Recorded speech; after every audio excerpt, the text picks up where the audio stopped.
തിരുവല്ലയിലെ സ്വകാര്യ medical college ആശുപത്രിയിൽ പ്രവേശിപ്പിക്കപ്പെട്ട യുവതിയുടെ ഗർഭസ്ഥ ശിശുവാണ് മരിച്ചത്. അനക്കക്കുറവ് അനുഭവപ്പെട്ടതോടെ ഇന്നലെ രാവിലെയാണ് അമ്പലപ്പുഴ തെക്ക് സ്വദേശിനി വന്ദനയെ ആശുപത്രിയിൽ എത്തിച്ചത്.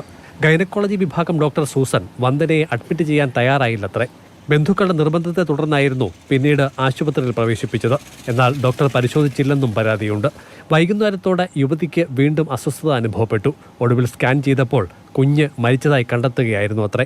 അന്ന് അഡ്മിറ്റ് ആകുമെന്ന് പറഞ്ഞ് 4 ദിവസം കിടത്തി ഞങ്ങളെ സ്റ്റിറോയിഡ് കുഞ്ഞ് 2 ദിവസം ഇഞ്ചക്ഷൻ എടുത്താൽ പറഞ്ഞ് ഇതെടുത്ത് കഴിയുമ്പോൾ കുഞ്ഞിന് ചരക്കക്കുറവുണ്ടാവും, എല്ലാ കുഴപ്പമൊന്നുമില്ലെന്നും പറഞ്ഞ് ഞങ്ങൾ 12 ഡിസ്ചാർജായി പോയി കഴിഞ്ഞ് ഒരാഴ്ച എന്നിട്ട് പറഞ്ഞോ അവിടെ ചെന്നപ്പോൾ കുഞ്ഞിന് വീണ്ടും അനക്കക്കുറവ്. വൈകിട്ട് 7 മണിയോടെ അടിയന്തര ശസ്ത്രക്രിയയിലൂടെ കുഞ്ഞിന്റെ മൃതശരീരമാണ് പുറത്തെടുത്തത്.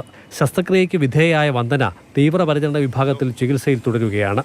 കുഞ്ഞിന്റെ മൃതശരീരം കോട്ടയം മെഡിക്കൽ കോളേജ് ആശുപത്രിയിൽ പോസ്റ്റ്മോർട്ടം നടത്തിയ ശേഷം ബന്ധുക്കൾക്ക് കൈമാറി. അതേസമയം ആരോപണത്തിൽ ഡോക്ടറോ ആശുപത്രി മാനേജ്മെന്റ് പ്രതിനിധികളോ പ്രതികരിച്ചിട്ടില്ല.